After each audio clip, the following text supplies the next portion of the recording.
The Supreme Court of Nigeria has affirmed the judgment of the appeal court by saying the fact that the judgment, or looking at some of the petitions that were being submitted by the PDP candidate Atiku Abubakar, has been dismissed because it lacks merit. Good afternoon and welcome to Nigeria Now on Echo Television International, where we will be taking you down what the Supreme Court judgment is and other stories that will follow as suit. I am Sela Elisha and I'll be doing the program together with Rachel Tansey. Good afternoon, Rachel. Afternoon, Sela. All right, our viewers, remember you can be part of this conversation by dropping your comment on our Facebook and YouTube. We'd love to hear what your own view is concerning what you feel about the judgment. Already a number of comments are dropping on social media and also on our handle. So we'd love to see more of the comments, and please do remember to be very civil with your language. And just like we said before, the Supreme Court gave their own verdict about it, the fact that do not get maybe angry about the whole thing. Eventually we have winners and losers. Now, Richard, looking at what the Supreme Court judgment is, of course, that there is a lot of mixed reactions coming from Nigerians. A number of people felt that, what did you expect initially?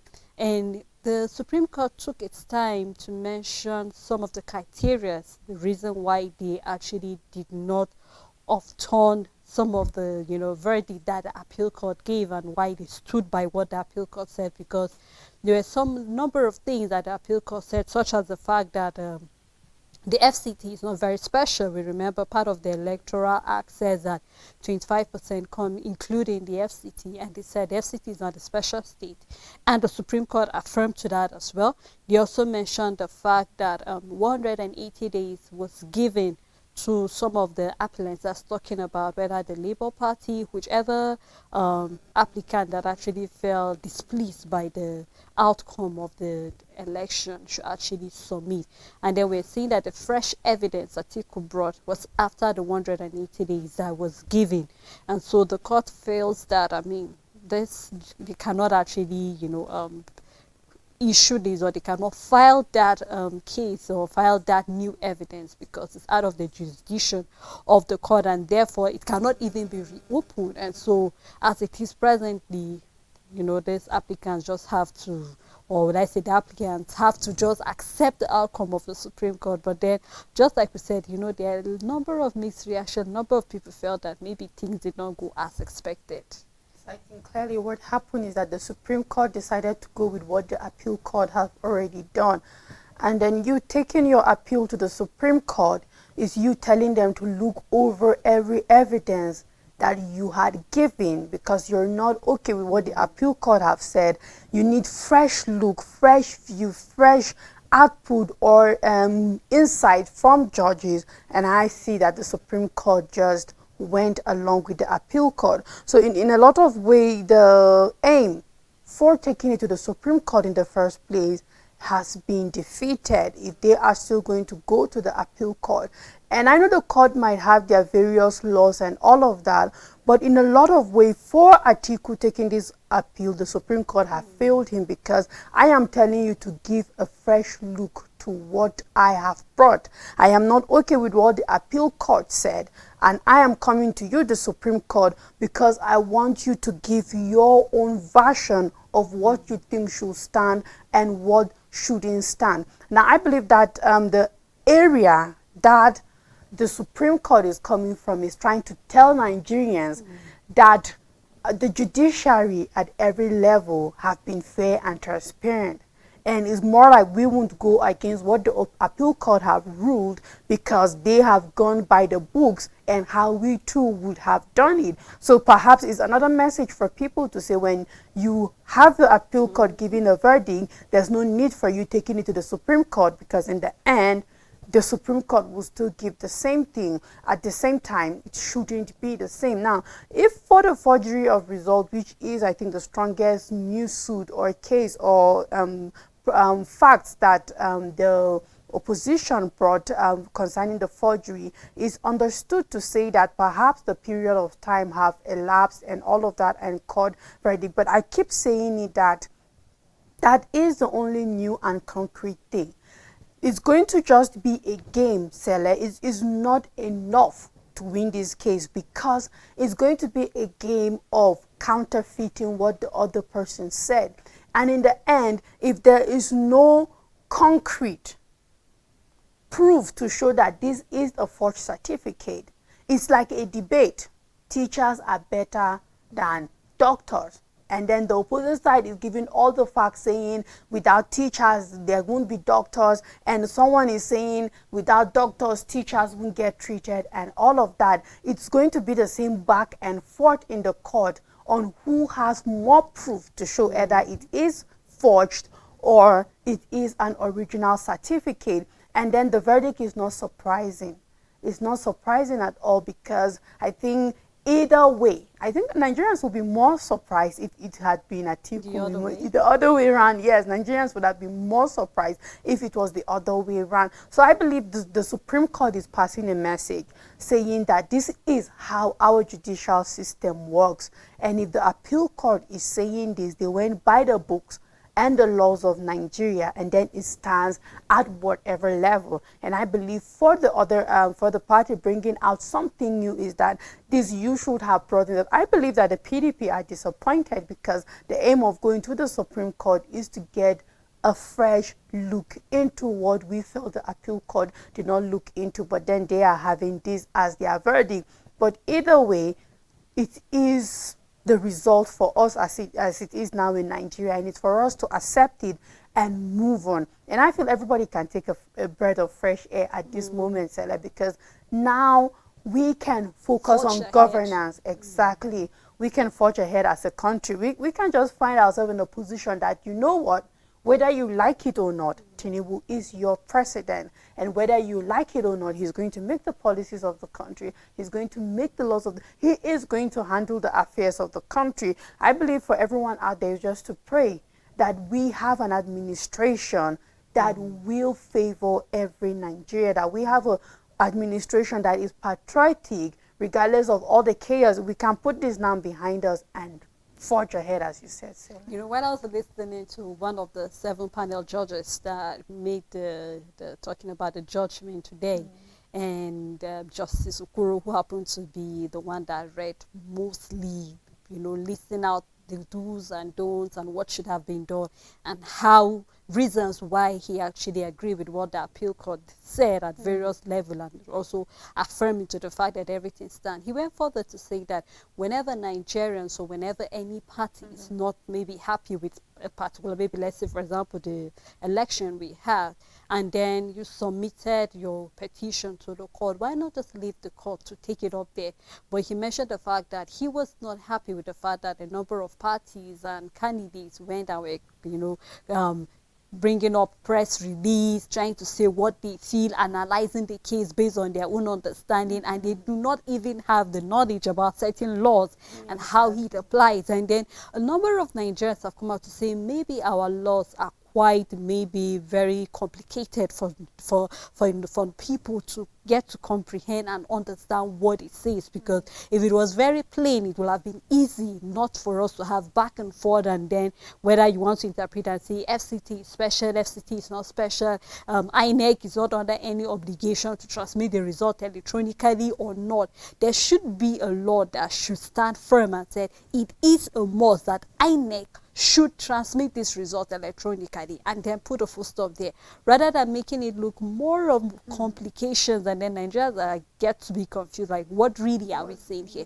And then another thing, you know, for me, if you ask me, I feel that maybe we need to go back again and amend a little of our constitution. Maybe if whenever we have an election, we should give a time frame of about 3 to 4 months. Let every court case be dismissed before we have a swearing in. Because just like you said, just imagine if after Tinubu had settled November, he said to defend the budget for 2024, and then we hear that you are no longer the president, and then another person have to start fresh appointment. That is what it entails, Rachel, taking us backward again. So maybe subsequently we can go back and look at some of our electoral acts and also the constitution, whichever doesn't sit well with the present circumstances we are having. I think it's the responsibility of the legislative to sit back and say maybe we need to amend 1 or 2 laws if it is suitable at a time like this. But then, well, just like you said, right now we can take a breath and then let's forge ahead and see what happens.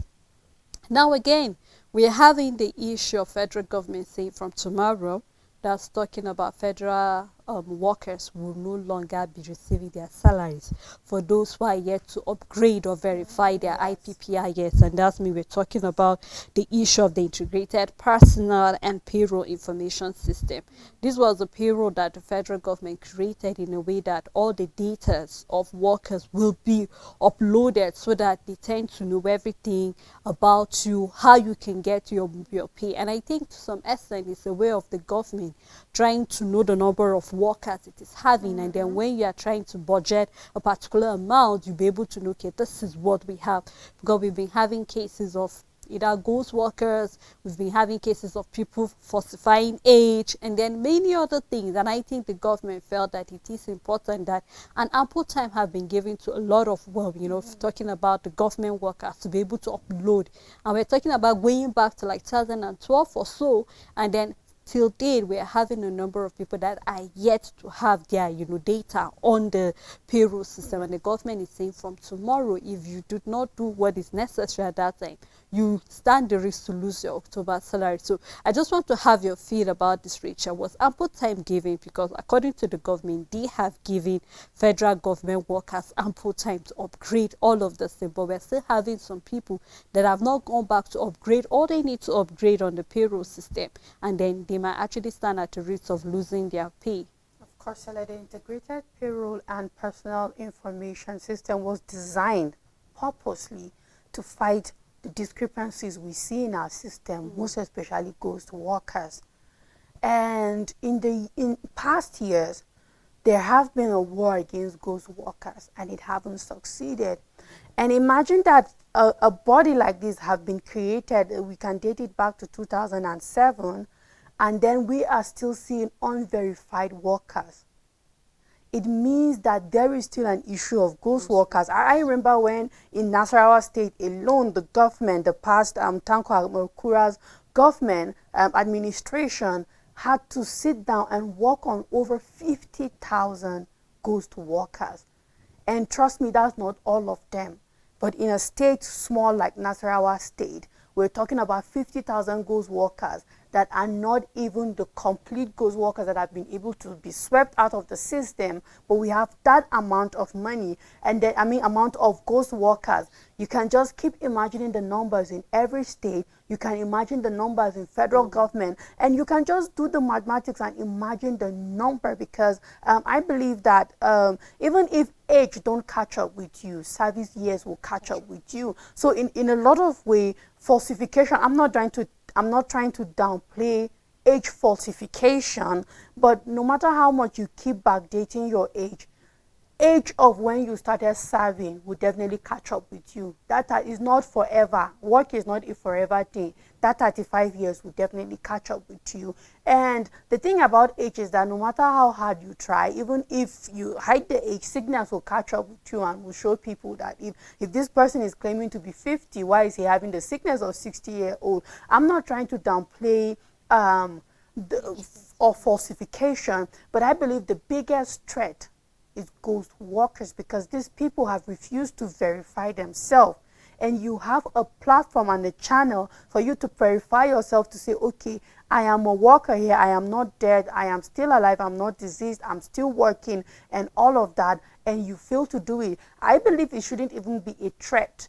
It should be more of an order, saying from this date, if civil servants, public servants, whether you're working under the federal government, if you fall under the IPPS, you are not going to receive your salary until you're being verified, because what ghost workers entail is that they add to unemployment rate, Sele.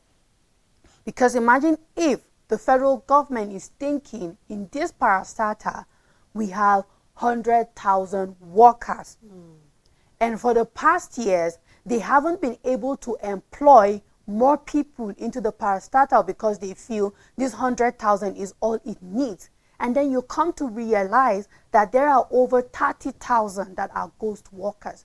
So for all these years, 30,000 naira have been going to somebody's account. Someone has been embezzling this salary, and yet there are 30,000 unemployed Nigerians that could have literally filled up this space. And whether we like it or not, some amount of unemployment would have been reduced in the system, and this can go around at every level. So I believe that this should be taken extremely seriously, because the need to have ghost workers flushed out of the system, they don't even exist in the first place. It's important to know how many employed people we need, and if these parastatals have space to have more people in, because imagine money going to people who are not receiving it, and there are people who are alive out there needing this money and they are not getting it. So it makes the system messed up in a lot of ways, and I just hope that this is not a threat alone, but that a swift action should be taken immediately. No, Rachel, we always say the fact that if there's something Nigeria of over the years, some of the way we've been seeing probing one thing or the other is standing for transparency and accountability. And I mean, imagine if you are not being verified, you actually lose the benefit that should have come to you if only you were verified on this payroll, and then you get to know what you stand to gain eventually. So I think it's imperative, even though tomorrow is the deadline, so I do not know the magic, a lot of workers, so possibly maybe when you take a view, go down to the civil service, you see that a lot of people are trying to rush up to see how they can get their self being verified, to actually identify with the civil service to say, I am a worker here, I've been here for the past 10 years, or I've been here for the past how many years, even though we know that every day or every year they tend to be employment because somebody tends to retire. So it is necessary that somebody else replaces that place. So I think it's important, just like you said, it's not a threat, but I believe that the government just wants to make sure that it have accountability of people who are working for her, so it to be able to know, okay, if I'm paying, I know why I'm paying, and then I'm not, just like you said, we're not talking about ghost people here, because a number of them need to be flushed out of the system. Now, for us to round up the story, we are seeing the fact that the Senate is trying to amend the CBN Act. We recall that just recently we have a new CBN governor. And then the CBN felt that it is imperative, or rather the Senate felt that it is important that they have an amendment of the CBN Act. And in the way that they want to amend the Act is so we have whoever is the governor of CBN or the deputy CBN governors over there are transparent, accountable, and also hold for what we call integrity. Because in a time where we have a body like that and then it's not being faithful, it cannot carry out its responsibility without being biased, then I think it is important that the Senate look into amending that act. Yesterday, or was it so, you and I were talking about the issue of the legislative and the judiciary being actually having their own financial autonomy, so they have their own money to discharge one thing or the other.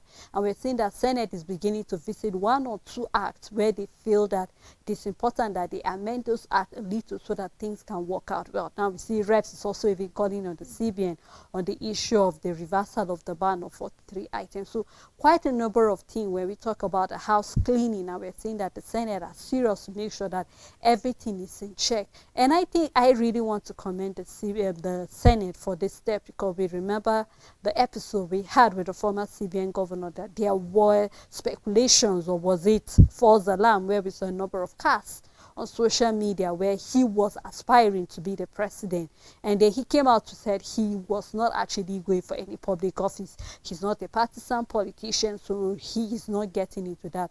But I think it's important, just like we mentioned about the Electoral Act, that some act need to be written clearly, so that you actually know what you are signing up for, so that you don't end up saying, I was not aware of these, and then we're having the issues of some people just walking without really knowing what the act said. So I think it's commendable that the INEC have taken upon itself to say that they amend the CBN Act so that whoever will be running that office know what he or she is signing up for. You know, Sele, there's a lot of abuse of office in Nigeria, and even in power in the first place, because I believe that certain laws are there, because a lot of our politicians out there were once civil servants who decided to leave and go into politics. I believe the CBN governor, if not for the fact that he's been appointed, is also a civil servant, because he didn't contest for that position and all of that. He was in the CBN, rose to the rank enough for the administration to be able to appoint him as the governor. And I believe that there are certain laws that guide these things, but then there have been a misuse, a misplaced of authority, and just people running Nigeria the way they want to, disregarding what is supposed to be. Because there are certain offices that are patriotic office in the first place. That the moment politics goes into it, we're going to suffer, because whether we like it or not, the monetary policies we had the ending of 2022 to the beginning of the year, this year 2023, be it the money in circulation, withdrawal limit, and Naira redesign, felt political, Sele, in a lot of ways. It didn't come out as a policy for Nigerians, because I want to believe that you, as the CBN governor, you are an intelligent person. It felt like an elite war between elites that turned out to be the masses, of course, on the receiving end. When you say if two elephants are fighting, it is the ground that feels the pain of the fight. And that is what we had concerning the Naira redesign and all of that, because it feels like the CBN was trying to go against the politicians, because who are the people in need of massive cash is not the common man out there. But then who ended up suffering for it? It was the common man. And it felt very political. Looking at the time frame and looking at how it went, it felt very political. And then we saw how we suffered it. So even if not for anything, even if not for going into partisan politics, because if you as the CBN governor wants to go out and become a politician, you're supposed to resign your office and say goodbye to that affair and be able to, because it's okay for you to switch careers. It's allowed everywhere in the world, where if you don't want to be a teacher anymore, you can decide to be a banker. It's for you to do the necessary things that will warrant you to become a banker in the nearest future. Same if you're holding such an office and you want to, you say goodbye to that office, you resign, not trying to run politics on the ground while having that office, because whether you like it or not, your policies and the things you do will come out to be very political. And I believe that that is what we saw in the past with the past CBN governor. So it is an act that, of course, is absolutely welcome. And then we shouldn't see grounds being shifted just to accommodate certain things in the future. I believe that even ministerial positions shouldn't be politicized in any way we see them, because these are positions that should be patriotic. When you make decisions on solid minerals, it's for the whole of Nigeria. When you make decisions on humanitarian affairs, it's for the whole of Nigeria. When you make decisions for whatever it is for the federal government, is for the entire country. Therefore, these kinds of offices shouldn't be in whatever means associating themselves with politics. And I just hope that the lawmakers take this seriously and truly see it through. Well, Rachel, I just hope that, just like we said, it will be beyond people works, but then we'll see that the people in the offices will uphold all of this act. Well, thank you so much, Rachel, for doing this with me. Thank you to our viewers and also to our supporters for keeping a date with us on Nigerian Now. Until we come again, bye for now.